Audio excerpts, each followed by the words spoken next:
All right, my friends, welcome. We are going to go over what's called instantaneous rate of change, or instant rate of change. Now, in the last video, what we did was an average rate of change, which is basically saying if you take 2 points, you do rise over run and find the average rate of change, right? The average rate of change between the 2 points. Now we're diving into the heart of calculus, my friends. This is the meat and beans of calculus, which is instantaneous rate of change. Now, in order to do that, we have to kind of understand what is happening graphically, and it's referred to as a tangent line. But nonetheless, let's say you have this right here. Now we'll talk more real world scenarios. I guess why now? For example, your car tells you, the speedometer, how fast you are going at any moment in time.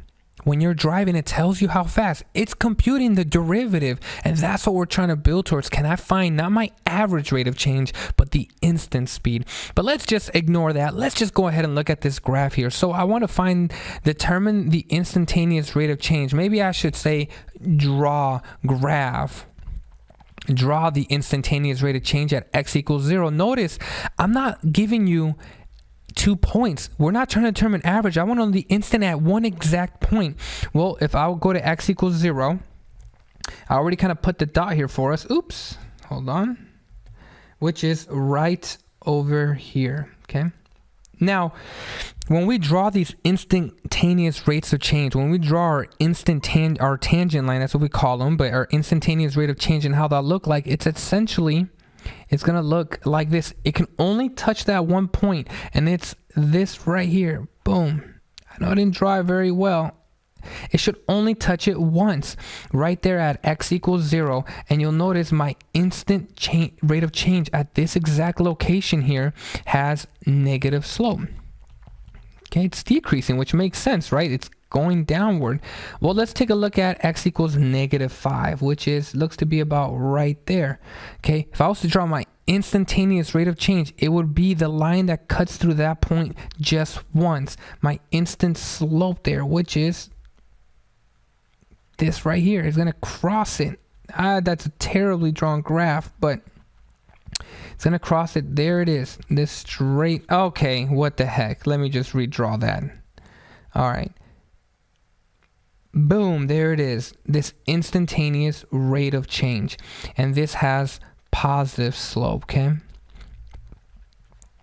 So, for example, if I was to draw a circle and I told you to find the instantaneous rate of change, or again what's referred to as a tangent line in calculus right here, well, it would basically be the line that cuts through this exact point once. Notice how it doesn't cross through 2 points. It's just on the outer edge. So it's always the line that's on the outer edge of our function, okay? So let's go ahead and take a look at a few more here just to make sense of this. And I promise you, if you stay with me in the video, it should make a little more sense. Determine the instantaneous rate at x equals 6 and x equals 4. I shouldn't say determine, but just draw how it should look like. Well, at x equals 6, it's just a line that cuts through this point exactly once. It should be a straight line. Okay, I didn't draw it the best. And if you notice, this has positive slope.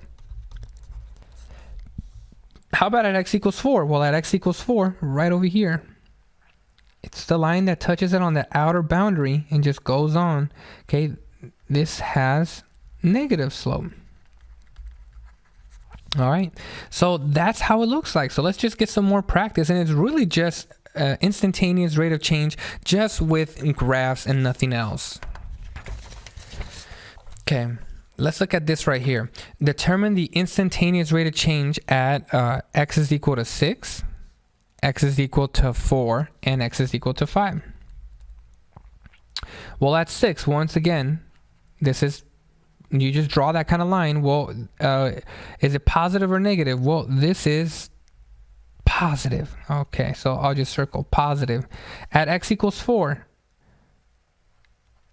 is this positive or negative? Again, it should only cross it once. I'm just drawing it bad. Well, this is negative.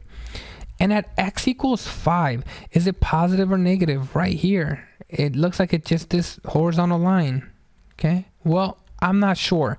Maybe to answer this question, let's just take a look at this graph down below here. Okay, now when we are trying to find the instantaneous rate of change, we call it the derivative. The derivative helps to find the instant rate of change at a specific point. Now we're going to get to that later. Pretty much the derivative helps us determine this. So determine a location on this graph that has a negative. Well, if it's negative, our line should look something like this, right? This is negative. If it's positive, it should look something like this. So determine a location that has negative. Well, I'm thinking it's going to have negative slope, maybe right here at x equals 0. Or how about right here at some, looks like negative 0.7 or something, negative slope. Okay, it doesn't have to be what's considered a pretty point. It can be anywhere along this line. You'll notice it's all negative slope if you put a point there. Determine a location that has positive. Well, at x equals 4. Right, if I draw my instantaneous rate of change, there it is at x equals 4. It's positive. Now determine a location on this graph that has 0 slope. So I want you to think about this for a minute. Maybe you can answer this before I do.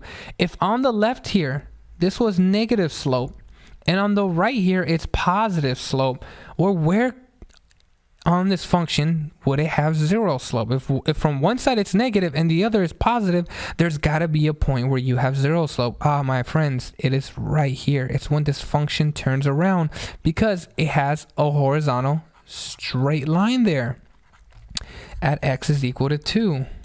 And only there, right? Because when the line that graces that boundary is horizontal, just like we did with average rate of change, this is a rate of change of 0, whether it's average or instant. So right here at x equals 5, well, my friends, this is neither positive or negative. It is a slope of 0.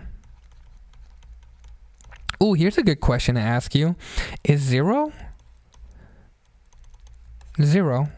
positive or negative? Huh, kind of strange.